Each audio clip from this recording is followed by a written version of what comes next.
Welcome everyone to the Business Communications class. We are going to study the first chapter, that is, becoming a successful business communicator. Let us introduce ourselves to the ACE communication process. The ACE communication process is a systematic process that helps you make good communication decisions. It is a flexible process that can be applied to any situation, simple or complex, and any message, written or oral. It is also iterative. The evaluation may lead back to the analysis to reconsider decisions. So let us look at the things we will be learning today. The questions that we will be answering today are: why should we spend time analyzing? What is involved in compassing? And how does evaluating improve our communication? Let us look at the first part of ACE, analyzing. So, why should we spend time analyzing? It has 4 key elements: purpose, audience, content, medium. Analyzing the purpose of the message focuses the message.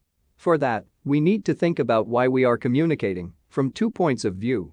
The first of which is the question, what is our purpose for communicating, and the latter being, what outcome we want to achieve. What we want our audience to know or do as a result of the communication. Let us look at some examples of purpose and outcome statements. Let us say, to inform my client that I cannot take on a new project right now, the desired outcome is my client will postpone the project rather than hire someone else to do it.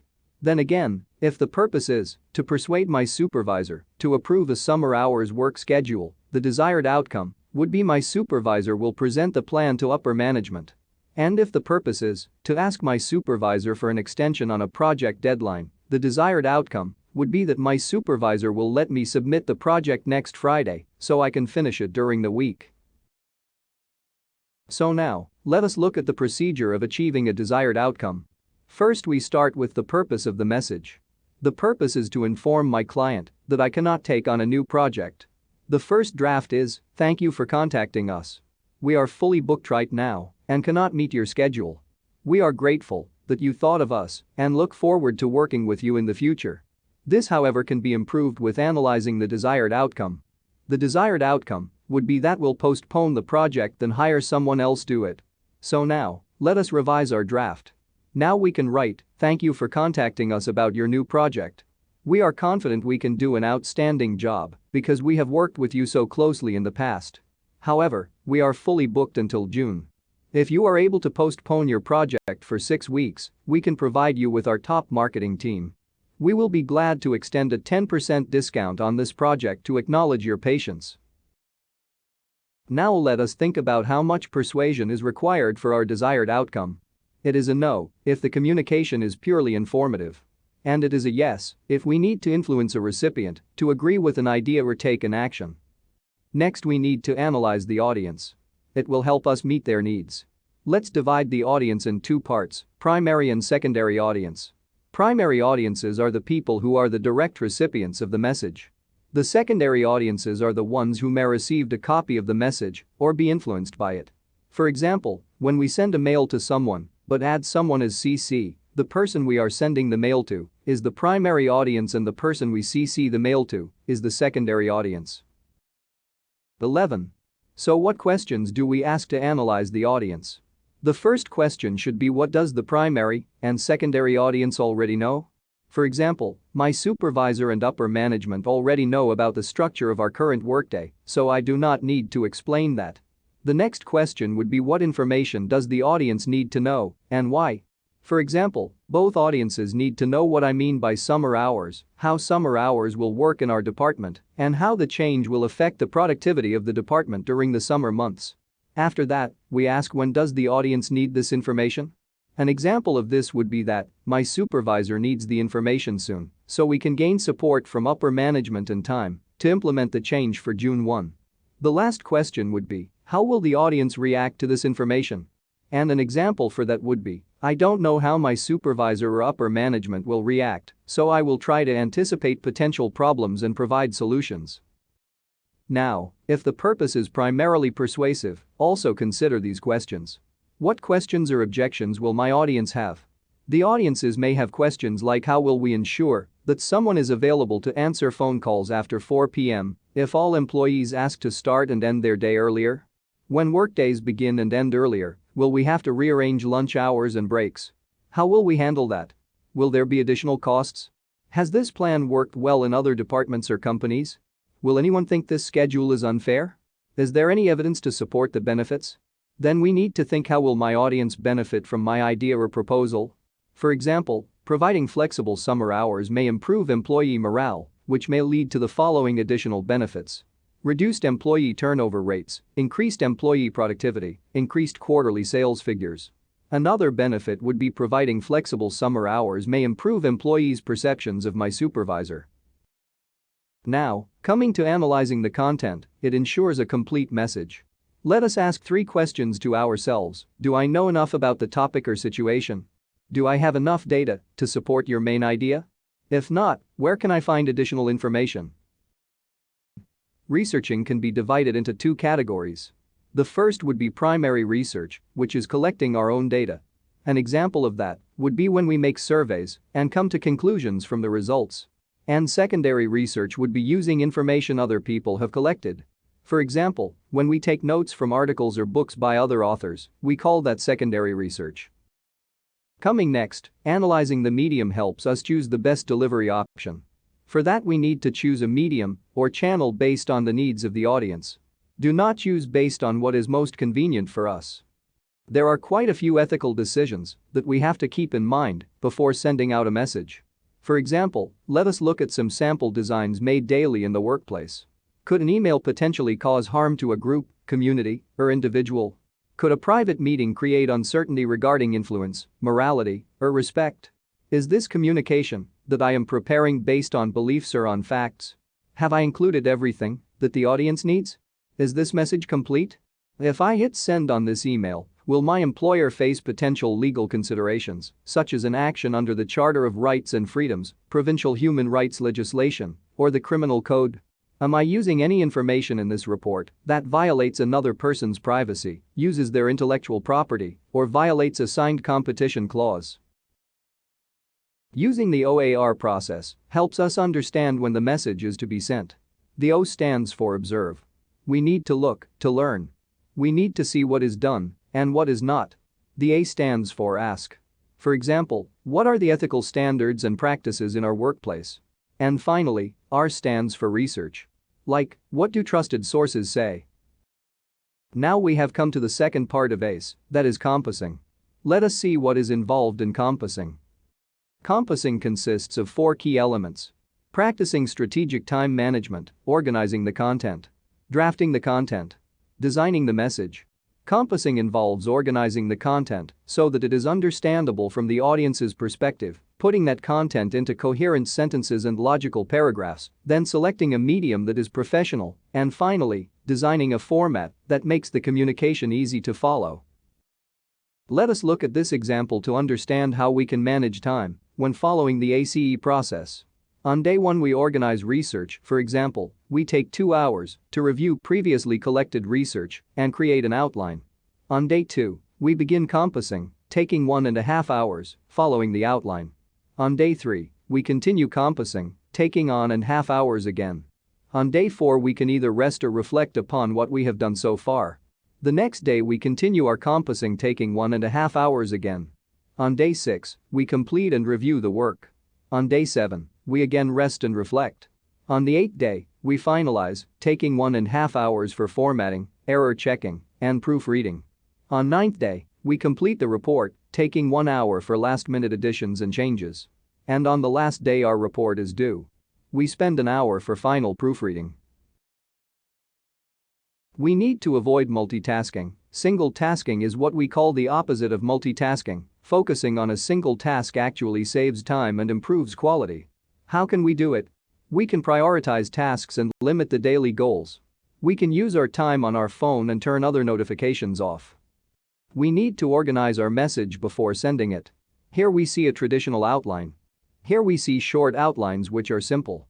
Look at how the bulleted and numbered lists help in organizing the message clearly. This is a clear example of why bulleted lists are necessary. Here we see another way of organizing the message. Using an organized chart style.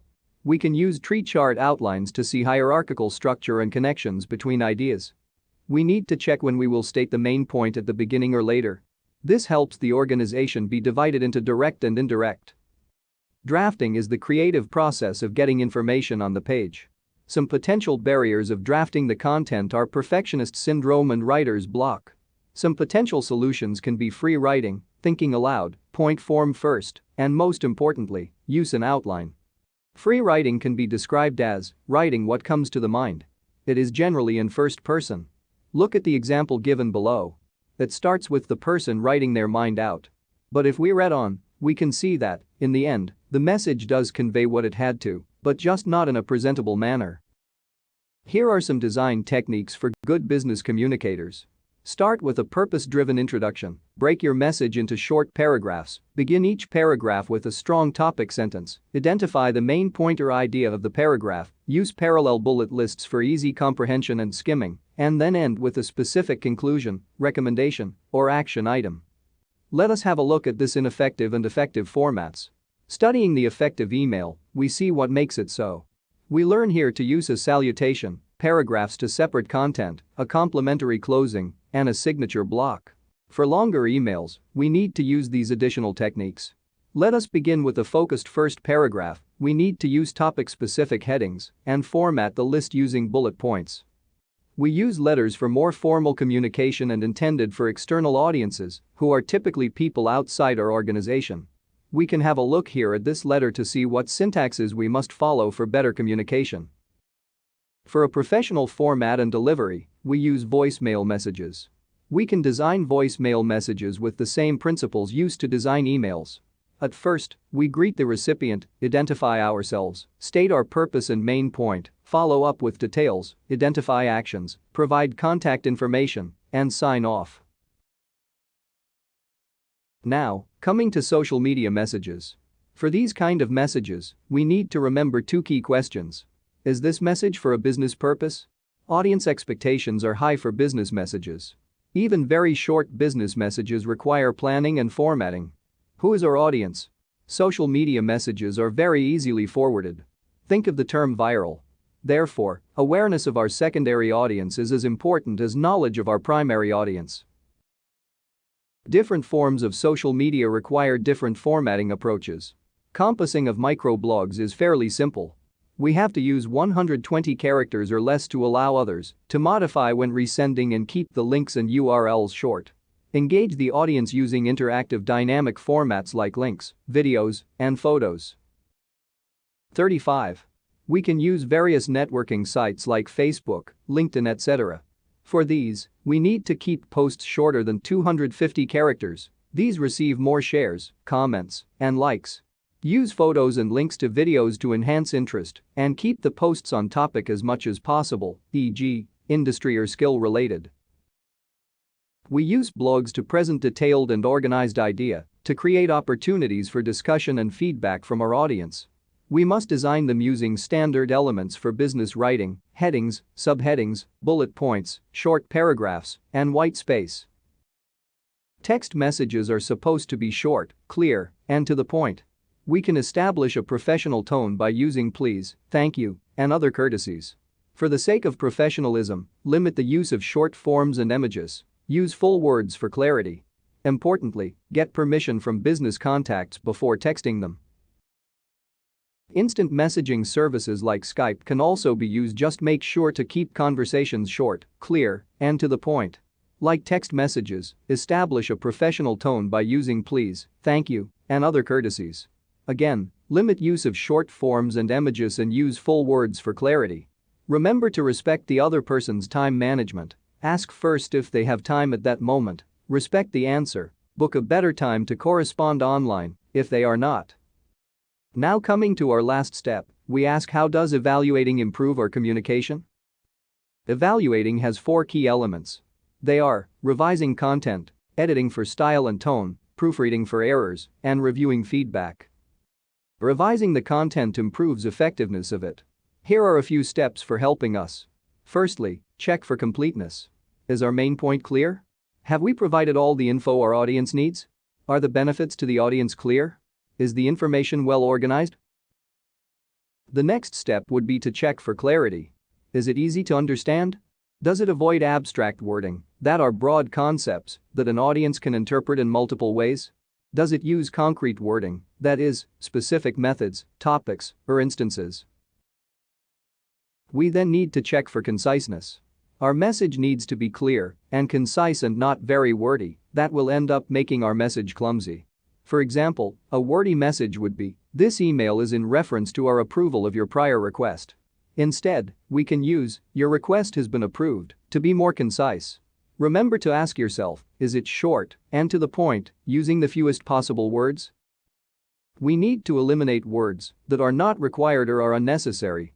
For example, a wordy message would be, "As you know, we met yesterday to discuss next year's budget. Based on the auditor's review, we recommended the following actions." Instead, we can write, "Based on the auditor's review of our budget, we recommended the following actions." The question you should ask yourself is, does it avoid fillers and any information that is not helpful to achieve your purpose? Redundancies can be explained as unnecessary repetition of an idea. We need to avoid them. For example, "Please refer back to the minutes from our last department meeting," is redundant. Instead, we can say, "Please refer to the minutes from our last department meeting." See how we removed the word "back" to avoid redundancy. Editing style and tone helps you project a professional image. Style is how you express ourselves, not what we say.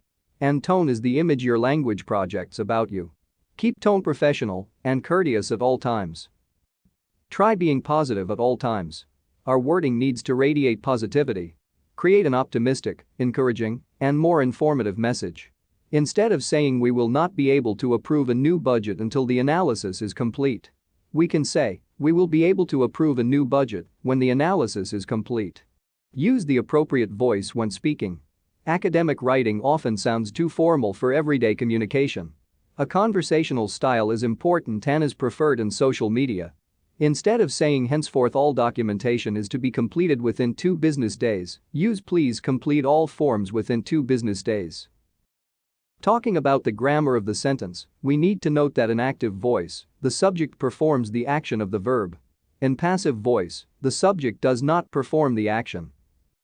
Using the appropriate voice in each line of our message will bring a significant change to the meaning of the words, as is explained in the above example. There is no space for slangs and cliches in a professional world. Slang is non-standard, informal language that is specific to countries, cultures, or social groups. Clichés are commonly overused phrases that have lost their force and meaning. Culture is socially constructed. It is a set of implicit and explicit social expectations, values, and norms shared between members of the same group. The characteristics of a culture include, but are not limited to, music, religion, traditions, etiquette, moral values, rules, gender roles, language, art, and history. Although cultural expectations, values, and norms remain clearly identifiable, they evolve to varying degrees over time. Culture often connects to a strong value system and governs how people relate, trust, and exchange ideas. Therefore, because culture is a strong component of each individual's and group's identity, it is an extremely important consideration in business communications. Proofreading increases your credibility. The 5 common error types are format errors, usage errors, grammatical errors, content errors, and spelling and typographical errors. When proofreading, we need to check systematically for errors. At first, we read our work multiple times, then, we need to look for our own common errors, then read the draft aloud, then again read it from the bottom up, change appearance of text, if need be. To be foolproof, swap with a colleague. We can take advantage of technology tools, spelling, grammar, reading level analysis, thesaurus, etc. Business writing should be short and simple, messages should be written at the 8th grade level or less. Reviewing feedback helps us improve our communication strategy. Ask for feedback early in communication process. It may require us to spend more time analyzing, compassing, and evaluating. We need to pay attention to subtle feedback we may receive without asking. So let's revise what we learned today. ACE will help you communicate more effectively. ACE can be applied to all communications. Each time we use ACE, we will become better equipped to analyze, compose, and evaluate our communication style.